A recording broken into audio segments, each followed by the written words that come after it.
সব নাবিক সহ বাংলাদেশি জাহাজ মুক্তি পেয়েছে। সোমালিয়ার জলদস্যুদের কবল থেকে বাংলাদেশি জাহাজ এমভি আব্দুল্লাহ 23 নাবিক সহ মুক্তি পেয়েছে। বাংলাদেশি সময় শনিবার দিবাগত রাত 3:15টার দিকে এই খবর নিশ্চিত করেছে জাহাজটির মালিক পক্ষ KSRM গ্রুপ। সংশ্লিষ্ট একটি সূত্র জানিয়েছে, হেলিকপ্টার থেকে ডলার ফেলার পরই নাবিকদের মুক্তি দেওয়া হয়েছে। তবে কত ডলার মুক্তিপণ দেওয়া হয়েছে তা তাৎক্ষণিকভাবে জানা যায়নি। গত 12 মার্চ ভারত মহাসাগর থেকে 23 নাবিক সহ বাংলাদেশি জাহাজটি ছিনতাই করে সোমালিয়া জলদস্যুরা। এরপর তারা জাহাজটি সোমালিয়া উপকূলে নিয়ে যায়। নিজ দেশের উপকূলে নেওয়ার 9 দিনের মাথায় দস্যুরা মুক্তিপণের জন্য জাহাজের মালিক পক্ষ KSRM গ্রুপের সঙ্গে যোগাযোগ করে। নানা পর্যায়ে দর কষাকষির পর দস্যুদের সঙ্গে সমঝোতা আলোচনা চূড়ান্ত পর্যায়ে পৌঁছেছিল বলে ঈদের আগে আভাস দিয়েছিল জাহাজটির মালিক পক্ষ। সব নাবিক সহ জাহাজটি মুক্তি পাওয়ার কথা জানিয়ে KSRM গ্রুপের উপব্যবস্থাপনা পরিচালক শাহরিয়ার জাহান রাহাত প্রথম আলোকে বলেছেন, জাহাজটি সংযুক্ত আরব আমিরাতের উদ্দেশ্যে রওনা হয়েছে। জাহাজটি মোজাম্বিক থেকে কয়লা নিয়ে সংযুক্ত আরব আমিরাতে যাওয়ার পথে দস্যুদের কবলে পড়েছিল। যেভাবে মুক্তিপণের অর্থ পেল সোমালিয়ার জলদস্যুরা। সোমালিয়ার উপকূলে জিম্মি 23 নাবিক সহ বাংলাদেশি জাহাজ এমভি আব্দুল্লাহ 32 দিন পর মুক্তি পেয়েছে। সোমালিয়ার সময় শনিবার দিবাগত রাত 12:08 বাংলাদেশ সময় শনিবার দিবাগত রাত 3:08 জাহাজটি থেকে দস্যুরা নেমে যায়। এরপরই জাহাজটি সংযুক্ত আরব আমিরাতে আল হারমিয়া বন্দরের উদ্দেশ্যে রওনা হয়। এই সময় এমভি আব্দুল্লাহর দুই পাশে দুটি যুদ্ধ জাহাজ পাহারা দিয়ে সোমালিয়া উপকূল ত্যাগ করতে থাকে। বাংলাদেশের KSRM গ্রুপের এই জাহাজ উদ্ধারে কিভাবে মুক্তিপণের অঙ্ক দস্যুদের কাছে পৌঁছে দেওয়া হয়েছে তা নাবিকরা জাহাজের ডেকে থেকে প্রত্যক্ষ করেছেন। এমনই একজন নাবিক তার পরিবারের সদস্যদের জানিয়েছেন, ছোট উড়োজাহাজ থেকে জাহাজের পাশে ডলার ভর্তি ব্যাগ ফেলা হয়। জাহাজের পাশে আগে থেকেই স্পিড বোটে করে অপেক্ষায় ছিল দস্যুরা। ডলার ভর্তি ব্যাগ পানি থেকে সংগ্রহ করে দস্যুরা। এরপর প্রায় 8 ঘন্টা পর গভীর রাতে দস্যুরা জাহাজটি ছেড়ে যায়। আরেকজন নাবিকের বর্ণনা তুলে ধরে পরিবারের এক সদস্য প্রথম আলোকে জানান, ডলার ভর্তি ব্যাগ পানিতে ফেলার আগে নাবিকদের জাহাজের ডেকে নিয়ে এসে এক লাইনে দাঁড় করে দস্যুরা। এ সময় পেছন থেকে নাবিকদের দিকে অস্ত্র তাক করেছিল দস্যুরা। উড়োজাহাজ থেকে নাবিকদের প্রতি ইশারায় হাত তোলার ইঙ্গিত দেওয়া হয়।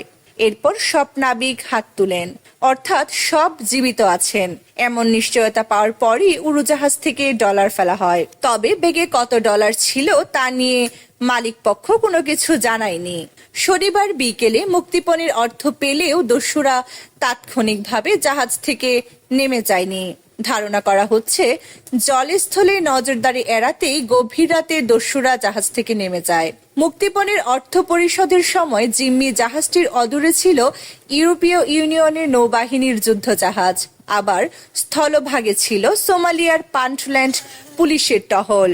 জাহাজটির মালিক পক্ষ KSRM গ্রুপের উপব্যবস্থাপনা পরিচালক শাহরিয়ার জাহান শনিবার দিবাগত রাত 3:30টায় প্রথম আলোকে জাহাজটি মুক্ত হওয়ার খবর দেন।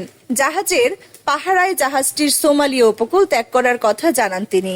তবে মুক্তিপণ নিয়ে কোনো কথা বলেননি শাহরিয়ার জাহান। 12 মার্চ মোজাম্বিকের মাপুতো বন্দর থেকে সংযুক্ত আরব আমিরাতের আল হারমিয়া বন্দরে যাওয়ার পথে ভারত মহাসাগরে জলদস্যুদের কবলে পড়ে এমভি আব্দুল্লাহ। জাহাজটি জিম্মি করার পর সোমালিয়ার গদবজিরান জেলার জেফল উপকূলে নিয়ে যায় দস্যুরা।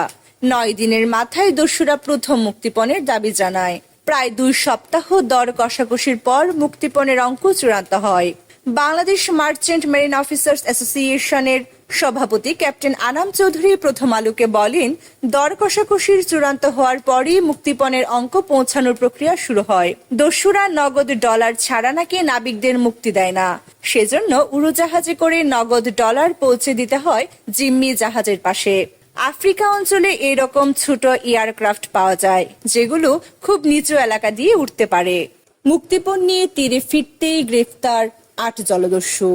মুক্তিপণ নিয়ে 23 নাবিক সহ বাংলাদেশি জাহাজ এমভি আবদুল্লাহকে ছেড়ে দিয়ে তীরে পৌঁছানোর পর অন্তত 8 জলদস্যুকে গ্রেফতার করেছে সোমালিয়ার স্থানীয় পুলিশ। 14 এপ্রিল রবিবার দেশটির স্থানীয় সংবাদ মাধ্যম গারোই অনলাইনের প্রতিবেদনে এ তথ্য জানানো হয়।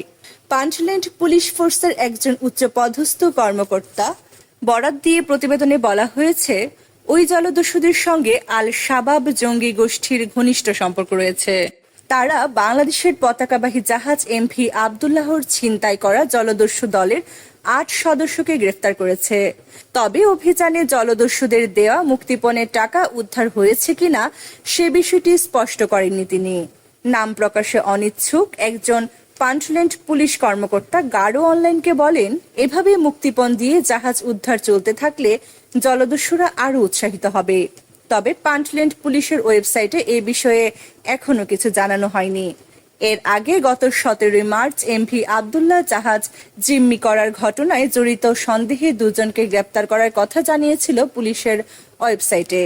ব্রিটিশ বার্তা সংস্থা রয়টার্সকে 2 দস্যু জানিয়েছিল, 2 দিন আগেই মুক্তিপণ হিসেবে তাদের দেওয়া হয় $50 লাখ। এই অর্থগুলো নকল কিনা পরবর্তীতে সেটি যাচাই বাছাই করে তারা।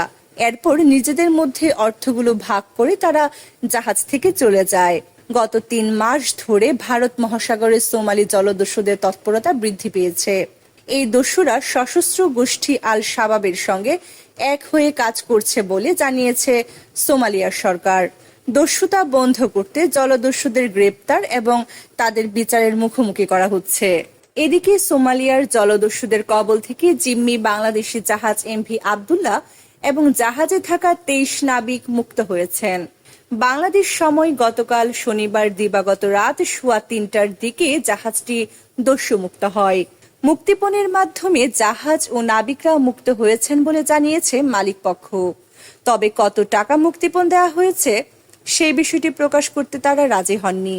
জাহাজের মালিক পক্ষ মুক্তিপণ নিয়ে কথা না বললেও সোমালিয়ার এক জলদস্যু সেই তথ্য প্রকাশ করেছেন বার্তা সংস্থা রয়টার্সের কাছে। রয়টার্সের প্রতিবেদনে বলা হয়, জিম্মি বাংলাদেশি জাহাজ এমভি আবদুল্লাহ ও 23 নাবিককে $5 মিলিয়ন বা $50 লাখ বাংলাদেশি মুদ্রার প্রায় 55 কোটি অর্থাৎ 54,74,35,000 টাকা মুক্তিপণের বিনিময়ে মুক্তি দেওয়া হয়েছে। প্রসঙ্গত গত 12 মার্চ 23 নাবিক সহ এমভি আবদুল্লাহ জাহাজকে জিম্মি করে সোমালিয়ার জলদস্যুরা। এরপর তারা মুক্তিপণ দাবি করে। বিষয়টি মালিক পক্ষ সরাসরি স্বীকার না করলেও মুক্তিপণ দিয়ে জাহাজটিকে মুক্ত করছে তারা। 14 বছর আগে এই মালিকের আরেকটি জাহাজ এমভি জাহানমণিকেও এইভাবে মুক্ত করে KSRM গ্রুপ।